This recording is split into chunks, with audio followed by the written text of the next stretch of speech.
BAMS first year के जो भी हमारे स्टूडेंट होते हैं उनको जनरली रहता है कि यार ये संस्कृत जो है वो कैसे पढ़े, क्या करे, मतलब परेशानी होती है संस्कृत में उनको। तो ऐसा बहुत सारा कमेंट भी मेरे पास आया है कि ये संस्कृत को कैसे पढ़े, इस बारे में थोड़ा सा गाइड करते। तो इसलिए मैंने ये वीडियो बनाया है और ये बस एक सिंगल पेपर पे मैं सारी इन्फॉर्मेशन जो भी मुझे लगा कि ये आपके लिए यूजफुल होगा संस्कृत के स्टडी में अच्छे मार्क्स लाने के लिए, वो मैंने लिखा है। तो बिल्कुल टाइम वेस्ट नहीं करना है इस वीडियो में, मैं बस ये पूरी तरह से इन्फॉर्मेटिव वीडियो ही है।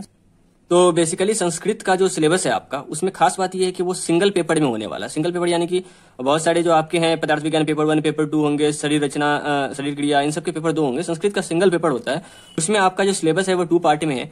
जो पार्ट ए है वो भी 50 मार्क्स का है, पार्ट बी भी जो है वो 50 मार्क्स का है। टोटल संस्कृत आपका 100 मार्क्स का होता है। तो संस्कृत में अच्छे मार्क्स लाने के लिए ये जो पार्ट बी है ना आपका 50 मार्क्स का, ये बहुत ज्यादा यूजफुल होने वाला आपके लिए मेरे अकॉर्डिंग। क्योंकि ये जो पार्ट बी है इसको आप देखेंगे तो बेसिकली ये संस्कृत है ही नहीं। ये जो पार्ट है आपका ये संस्कृत नहीं है। इसमें आप अच्छा मार्क्स आराम से ला सकते हैं और इसको पढ़ना भी आपको जो है वो बहुत ज्यादा, इसमें आपको माथा पच्ची करने की जरूरत नहीं पड़ेगी। क्योंकि देखिए इसमें है क्या, 3 चीजें हैं। पहला जो है वैदिकीय सुभाषित साहित्यम, ये आपको पढ़ना है। तो इसका केवल 10 चैप्टर्स ही आपके सिलेबस में है। और इस 10 चैप्टर्स में आपको मैं बताऊं तो वो जो पहला और से लेके चौथा जो 1 से 4 तक के जो आपके चैप्टर्स हैं वो ना हिस्ट्री टाइप के चैप्टर्स हैं, जो कि आपको पदार्थ विज्ञान में भी पढ़ना होता है। आयुर्वेद के इतिहास को जो आप पढ़ते हैं उनसे रिलेटेड चीजें ही हैं। इसमें आपको जो हमारे पुराने ऑथर्स होते हैं, जो बुक्स हैं, जो ओल्ड जो भी हिस्ट्री है आयुर्वेद की, उनसे रिलेटेड चीजें होती है। तो जब आप 1 से 4 तक ये चैप्टर आप पढ़ेंगे वैदिकीय सुभाषित साहित्यम से, तब आपको है ना इन बातों को ध्यान रखना है कि पदार्थ विज्ञान में भी ये सारी चीजें हैं। तो आप उसको रिलेट करेंगे तो आपको ये बहुत ज्यादा हार्ड एंड फास्ट नहीं लगेगा। ये आपको हैंडल आप इसको अच्छे से कर पाएंगे पदार्थ विज्ञान के साथ। इसके साथ ही जो चैप्टर नंबर 5 है वो बहुत ही बेसिक है, बिल्कुल बेसिक आयुर्वेदा है। आप जब एडमिशन लेंगे उसके बाद से जो शुरू में चीजें पढ़ाई होंगी आपके 1 मंथ के अराउंड, वो सारी चीजें जो है ना इसके अंदर ही आती है। आपको इसमें भी बहुत ज्यादा मेहनत करने की जरूरत नहीं है। और खास तो आयुर्वेदा में खास बात यह है कि आपका कोई एक चैप्टर या कोई एक टॉपिक जो है ना वो ऐसा पर्टिकुलर नहीं है कि इसी टॉपिक में पढ़ना है, वो वहीं से क्वेश्चन आएगा। पूरा का पूरा आयुर्वेदा जो है वो रिलेटेड है। आप जब आंसर लिखने जाते हैं तब आप है ना अपने किसी भी टॉपिक को, किसी भी पार्ट को अगर आप वहां यूज कर सकते हैं तो आप यूज करेंगे। आपको यही स्किल डेवलप करनी है कि आप कहाँ पे पढ़े हुए किस चीज को कहीं और जगह आसानी से यूज कर सकते हैं, इस तरह की चीजें। तो आप देखेंगे 6, 8 और 10 जो आपका चैप्टर है वैदिकीय सुभाषित साहित्यम का, ये अष्टांग हृदय में भी आपको इस तरह के टॉपिक बिल्कुल देखने को मिलेंगे। तो आप जब इसको कवर कर रहे होंगे तब आपको इससे रिलेट करके उसको देखना है। और उसके साथ ही जो 7 और 9 चैप्टर है ये आपको अलग से प्रिपेयर करना होगा। बाकी ये तीनों जो बात मैंने आपसे कही इन 10 चैप्टर्स में से, ये आपको अच्छे मार्क्स ला के देंगे। आप इसको रिलेट करना सीखेंगे और डिफरेंट जगह पे जो आपने श्लोक याद किए हैं, श्लोकाज जो आपने याद किए हैं, उसको भी आप यूज कर सकेंगे। और ये जो बेसिक वाला जो चैप्टर 5 है, इसमें तो आपको मैं बताऊं कि जब आप एडमिशन लेते हैं तभी आपको 10-15 ऐसे श्लोक्स आपके जो हैं सीनियर्स या टीचर्स आपको बता देते हैं कि ये हर जगह यूज होने वाले होते हैं। तो उस तरह की चीजों को आप याद करके रखे होते हैं, तो उनसे आपको ये मार्क्स आ जाएंगे। इसके बाद बात करूं मैं, दूसरे नंबर पे आता है सुश्रुत शारीर अस्थान का चैप्टर नंबर 4।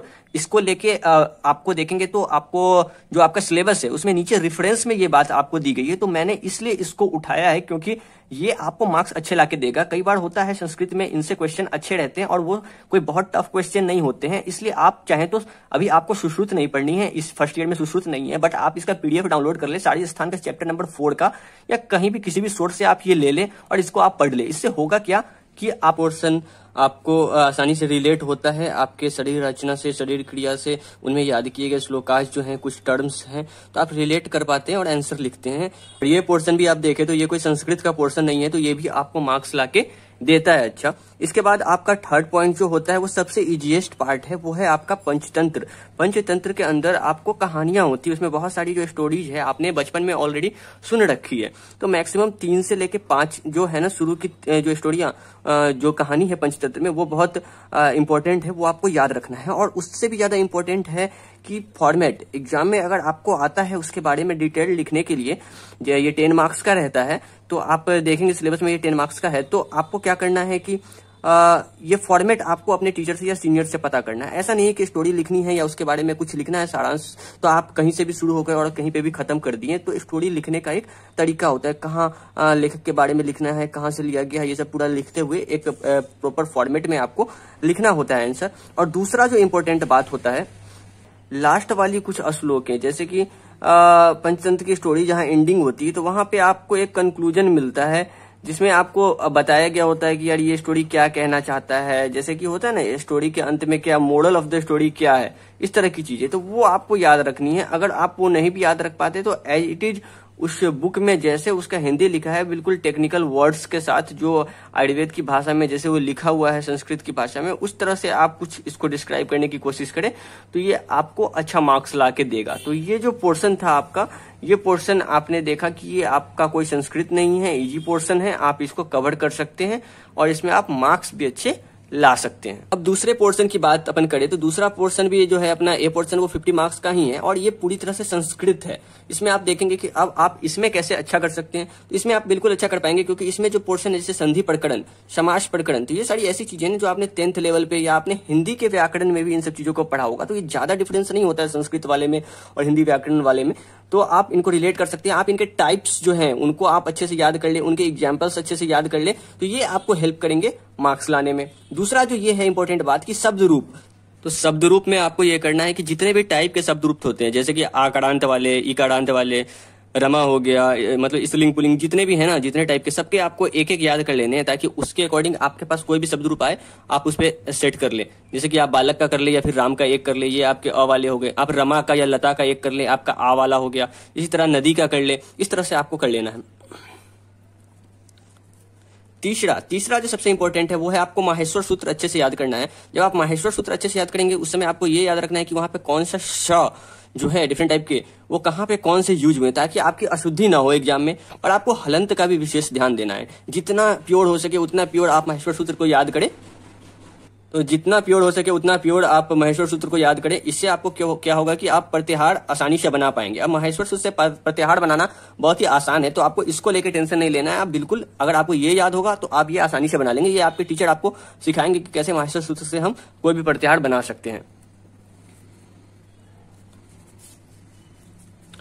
4th नंबर पे हम बात करते हैं प्रत्यय की। देखिए प्रत्यय क्या है कि आपको इसका एक अलग से शॉर्ट नोट तैयार करना चाहिए। इससे क्या होगा कि आप क्या करें, सिलेबस में जितने भी आपके प्रत्यय है ना उनको आप नोट डाउन कर ले एक जगह और उनको आप कॉलम में डिवाइड करें। जैसे कि कौन सा प्रत्यय सिमिलरिटी रखता है आपस में, और तो कॉलम में डिवाइड करने के बाद आप ये करें कि उन सबके दो एग्जांपल्स आप पहले से क्रिएट कर ले और उन सभी प्रत्यय के सामने आप लिख ले। तो आपको अगर इस तरह का क्वेश्चन आता है कि इस प्रत्यय से आप 2 वाक्य बना के दिखाएं या इस तरह के एग्जांपल्स में यूज करके दिखाएं, तो आप उसको, आपको ठीक से नहीं भी पता होगा प्रत्यय, फिर भी आप ठीक ठाक मार्क्स ऑब्टेन कर सकते हैं प्रत्यय से। और याद करने का सबसे अच्छा तरीका है कि आप क्या करें, इसको ग्रुप में डिवाइड करके याद करें और बाकी जब आपकी क्लास में पढ़ाई होगी तब आप प्रत्यय को समझेंगे भी। ऐसा नहीं है कि बिल्कुल आपको बस